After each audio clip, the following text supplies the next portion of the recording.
राज्याच्या राजकारणात सर्वात जास्त गाजलेल्या दोन लोकसभा लढती म्हणजे बारामतीची आणि पुण्याची।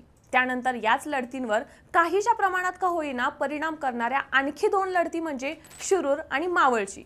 पवार कुटुंबातच लढत असल्याने बारामतीकडे देशाचं लक्ष लागलं होतं, तर इकडे पुण्यात मागील कसबा विधानसभा पोटनिवडणुकीत काँग्रेसने भाजपला मात दिलेली, त्यामुळे पुण्याची लढत काँग्रेस आणि भाजपसाठी प्रतिष्ठेची लढत होती। शिरूरमध्ये राष्ट्रवादीच्या दोन्ही गटात लढत होती, तर मावळमध्ये देखील सेनेच्या दोन्ही गटात लढत पार पडली होती।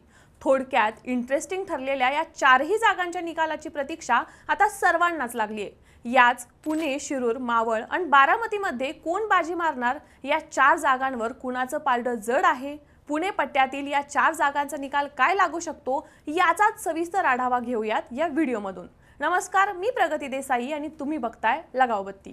सुरुवातीलाच पाहूयात पुणे लोकसभा जागेचं गेली 10 वर्ष भाजपच्या ताब्यात असलेल्या या मतदारसंघात भाजपचे मुरलीधर मोहोळ, काँग्रेसचे रवींद्र धंगेकर, वंचितचे वसंत मोरे यांच्यात लढत पार पडली। गिरीश बापट यांच्या निधनानंतर गेली 1.25 वर्ष रिक्त असलेला हा मतदारसंघ कायम ठेवण्यासाठी भाजपने सारी ताकद पणाला लावली। यासाठी इथं पंतप्रधान नरेंद्र मोदी यांची सभाही पार पडली। स्वतः उपमुख्यमंत्री देवेंद्र फडणवीस तळ ठोकून होते। भाजपचे उमेदवार मोहोळ यांच्या बाजूने कोणते मुद्दे प्लस मध्ये जाणार आहेत, तर महापौर पदाचा अनुभव, कोरोना काळात नागरिकांना केलेली मदत, त्या आधारे केलेला प्रचार, कोथरूड आणि पेठ भागातील काही पॉकेट्समधून मिळणारं लीड, राष्ट्रीय स्वयंसेवक संघाचे बळ, संघटनेची ताकद आणि भाजपची मजबूत बूथ यंत्रणा या मोहोळांच्या जमेच्या बाजूने दिसून येतात। मात्र वडगाव शेरी, कॅन्टोन्मेंट, पर्वती विधानसभा मतदारसंघात मोहोळांना किती मतदान होतं त्यावर सगळी गणितं अवलंबून आहेत। तर दुसरीकडे काँग्रेसचे रवींद्र धंगेकर हे काम करणारा कार्यकर्ता, सामान्य घरातला उमेदवार, कार्यकर्त्यांचं नेटवर्क या जोरावर प्रचार केला। कसबा विधानसभा मतदारसंघ सोडला तर इतर मतदारसंघात त्यांना जास्त प्रचार करावा लागल्याचं दिसून आलं। त्यांच्यासाठी राहुल गांधी, शरद पवार, उद्धव ठाकरे यांच्यासह मोठ्या नेत्यांच्या सभा पार पडल्या। महाविकास आघाडीने तर ताकद लावलीच, पण काँग्रेसनेही इथं ताकद लावली होती। नाना पटोले यांनी पाठवलेले विदर्भाचे 10 आमदार 5 दिवस पुण्यात तळ ठोकून होते। धंगेकरांनी कसबा पॅटर्नच्या पुनरावृत्तीवर भर दिल्याचं दिसून आलं, पण विधानसभा पोटनिवडणुकीच्या मानाने त्यांना लोकसभेचे मैदान नक्कीच अवघड गेलं हे नक्की। बाकी वंचितचे वसंत मोरे यांचं पाहायचं झाल्यास नगरसेवक पदाचा अनुभव आणि वंचितचा पाठिंबा, प्रकाश आंबेडकरांनी घेतलेली सभा यामुळे काही मतं मोरे स्वतःच्या पारड्यात नक्कीच पाडून घेतील, पण त्यांच्यामुळे नक्की कुणाला फटका बसणार हे निकालातच कळून येईल। पुण्यावरून शिरूरला जाऊयात।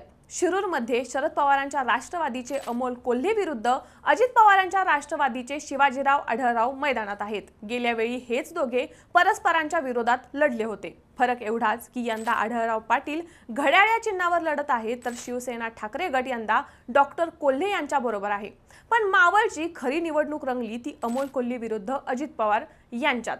एकमेकांवर आरोप करण्यावरून मीडियामध्येही ही निवडणूक मोठ्या प्रमाणात गाजली। मावळमध्ये कोल्हेंना तारणारा एक फॅक्टर म्हणजे तिथला शरद पवारांना मानणारा मोठा कॅडर, त्यात राष्ट्रवादी फुटल्याचं भावनिक वातावरणही इथं मोठ्या प्रमाणात आहे। कोल्हेंचा आक्रमकपणा, विरोधकांवर टीका, मॅरेथॉन दौरा, सुप्रिया सुळे, जयंत पाटील, शरद पवार, आदित्य ठाकरे आणि काँग्रेसच्या बड्या नेत्यांनी घेतलेल्या सभा, सोबतच पुढील 5 वर्ष अभिनय क्षेत्रात काम न करण्याचा घेतलेला निर्णयही मतदारसंघात कोल्हेंना तारू शकतो। शिवाजीरावांबद्दल बोलायचं झाल्यास सत्ता नसताना मतदारसंघात दौरे करणं, स्वतःचा कार्यकर्ता वर्ग असणं, बैलगाडा शर्यतीतून झालेली ओळख आणि शिवसेना भाजपसह आणि अजित पवारांच्या राष्ट्रवादीची असलेली ताकद आढळरावांच्या बाजूने आहे। सोबत मोदी फॅक्टर ही इथं खूप महत्त्वाचा आहे। आढळरावांनी धनुष्यबाण सोडून घड्याळ चिन्ह हातात घेतलं म्हणून अनेक शिवसैनिकांमध्ये नाराजी असली तरी आढळरावांच्या हातात ते घड्याळ आहे, ज्याने 2019 मध्ये विजय मिळवला होता। स्थानिक पत्रकारांच्या म्हणण्यानुसार इथं अमोल कोल्हेंचं पारडं जड आहे, पण अमोल कोल्हे पुन्हा निवडून येणार नाहीत ही अजित पवार यांची भविष्यवाणी खरी ठरते का हे निकालातच कळेल। मावळ लोकसभा मतदारसंघाबाबत बोलूयात। मावळमध्ये एकनाथ शिंदेंच्या शिवसेनेचे श्रीरंग आप्पा बारणे विरुद्ध ठाकरेंच्या शिवसेनेचे संजोग वाघेरे पाटील अशी लढाई आहे। ही लढाई जरी मशाल विरुद्ध धनुष्यबाण अशी असली तरी 2019 मध्ये श्रीरंग बारणेंनी पार्थ पवारांचा केलेला पराभवही राष्ट्रवादीचे कार्यकर्ते विसरले नाहीयेत, त्यामुळे त्याचा फटका बारणेंना बसू शकतो असं स्थानिक पत्रकार सांगतात।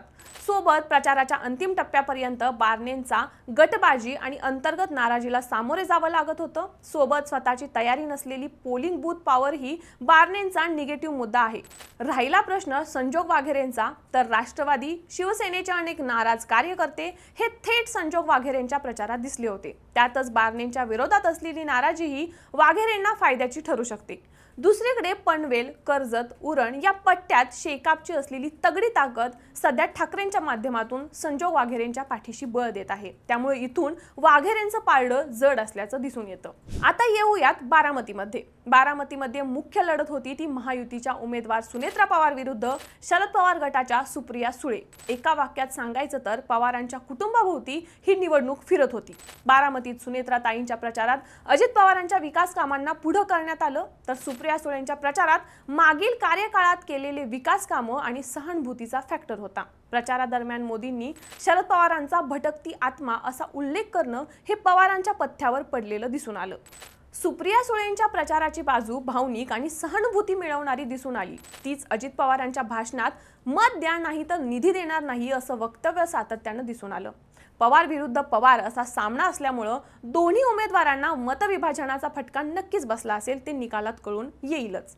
सत्ताधारी लोकांनाच पुन्हा निवडून दिलं तर आपल्याला निधी मिळेल, कामं होतील अशी लोकांची भूमिका असेल तर सुनेत्रा पवारांच्या बाजूने किती मतं गेलीत हे देखील निकालाच्या आकडेवारीवर कळेलच।